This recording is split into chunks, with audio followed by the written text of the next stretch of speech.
hit you with a spicy question, I'm going to hit you with a hot take. This was just an attempt to slam an IP onto a game. Hello everybody, my name is Ilya. My name is Tyler. Together we make up Kovray, a couple that loves to play board games. And we're here with a brand new series called Duel or No Duel. Now, a big trend in the board game industry is when there is yes. a successful game, there typically comes out a duel. Yes, a two-player version of this game.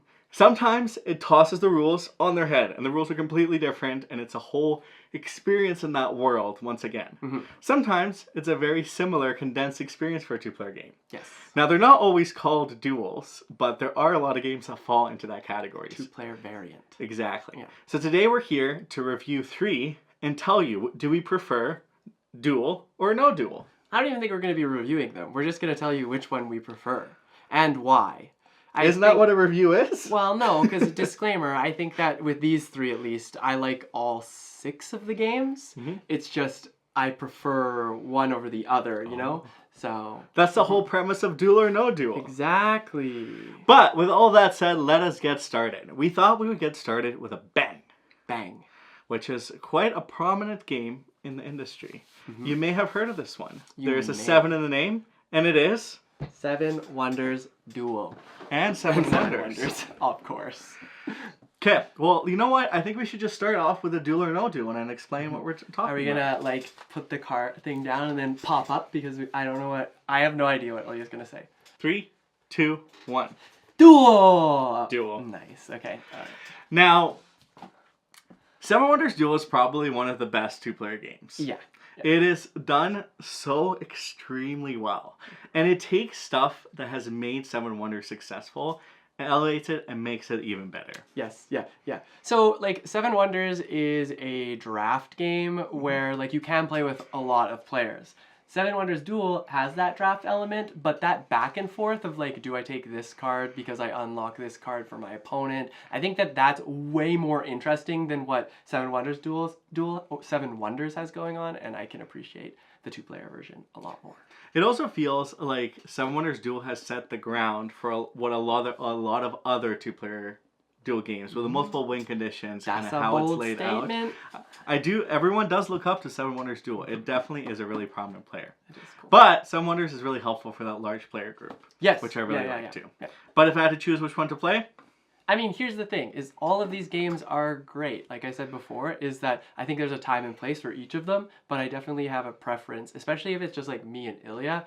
Not all two-player games are going to be the one that I lean towards, but in this instance, it is. Can we even play 7 Wonders together, or do you need 3 players? You need 3 for this one. Yeah, so we can't even play it together. So good thing they both exist. Exactly. And that is 7 Wonders and 7 Wonders Duel. Now, before we go, I have a spicy question. We know we prefer the duel, so take this away. All right. How do we feel about 7 Wonders Duel versus Lord of the Rings Duel?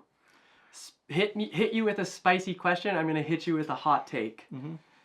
This was just an attempt to slam an IP onto a game. I thought it was okay. 7 Wonders Duel is way better. That's it. I'm done. But what about the map? The cool little map? Nope. Sorry, not sorry. I think what this game did really well. I agree. I am 7 Wonders Duel, true and true. I think if we had to play the 2, we would always choose this one. But what's really neat about 7 Wonders Duel, or Lord of the Rings Duel, is it brings the IP folks in. If you love Lord of the Rings... Okay, but the problem is that I didn't feel connected to the IP. You didn't feel like No. They didn't chase the little... Yeah, but no, not really. No. I don't know. It felt a little disconnected. That's fair. Yeah. That's the hot take for 7 Wonders and Lord of the Rings Duel. Ready for the next one? Absolutely. We have a big box of Isle of Cats. And a not-so-big box of Isle of Cats Duel. Now, when comparing this, because we have the all-in, there's the expansions, the big box, the kittens, everything. Yes. We're going to compare the base game versus Duel. Yeah. Not the all-in. Yeah. Okay. Are you ready? Yes. 3, 2, 1. Duel. Now, I really like Isle of Cats. Yeah. I think what it did is like polyomino cats onto the ship, the goals that you can have, the drafting alley. It has a little bit of everything, but it does it in such a clean and fun way. When the Duel version came out, I fell in love.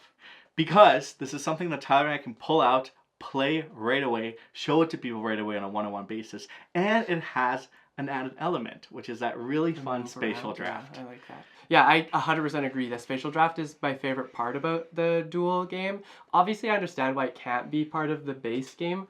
I think that this provides like a good dynamic, like the head-to-head that you're looking for in a two-player game, and it really elevated the game for me. The issue now is that the base game is so large that like I struggle to bring it out in a larger crowd. I would rather show them this and have them like try it out and then play another game separately from Isle of Cats. And that is Isle of Cats and Isle of Cats Duel. Duel. Now on to the last one. As you can see though, we clearly like two-player games, so maybe our opinions are biased, but I don't think so. I don't think so. But it's also a good aspect to see, because sometimes the originals are better played at two players than the Duel versions. That's true, yeah. And that's the point of the series, is we're trying to tell you, maybe there's some duels that shouldn't be dueling. Yeah, that is a good point. Yeah, so like I guess the Isle of Cats example is that I would never suggest you play Isle of Cats at two players. I would just go say play Isle of Cats Duel instead. Exactly. Yeah.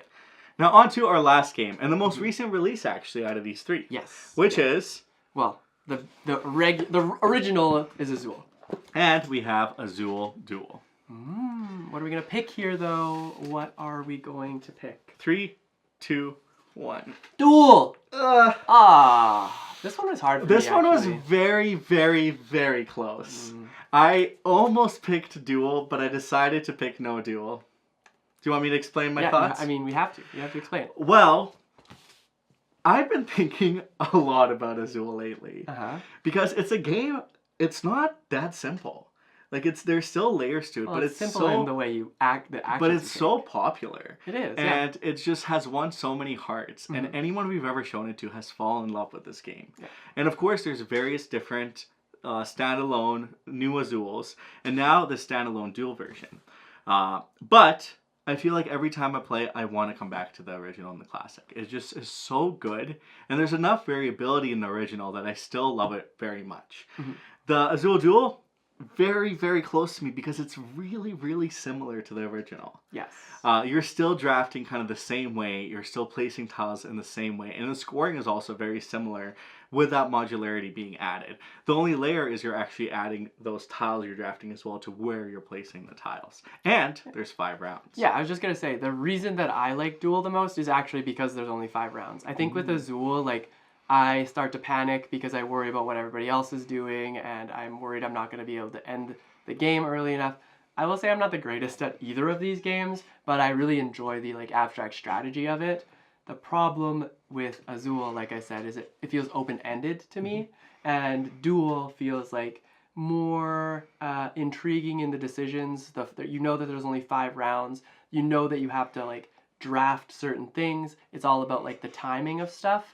And then, of course, you are still just playing Azul, hoping that you've created the proper board for yourself to be able to score the most points. And I think that's where it gets really interesting. And then the timing of your decisions is really important because there's only 2 of you that you kind of have to be paying attention to like what they're doing and what you're doing.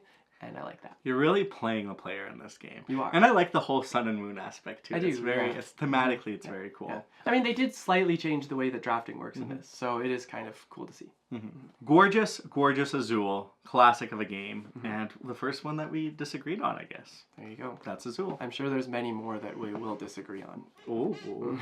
Now that has been Duel or No Duel. What did you think? Is this a series that we should continue? And better yet, for a question of the day, what games would you like to see featured in Duel or No Duel? Maybe you have the original game and the new Duel has just been released and you're wondering whether or not you should actually get that. That's maybe a question that we can answer for you. And we'll, of course, sprinkle in some hot takes here and there. Exactly. Now, if you enjoyed this video, make sure you hit that thumbs up button, hit that subscribe button, because we love chatting board games, especially with folks like you. We also have a Patreon and a Discord which you can check out if you wish to support us further. And we hope you have a wonderful rest of your day. We'll see you in the next one. Bye!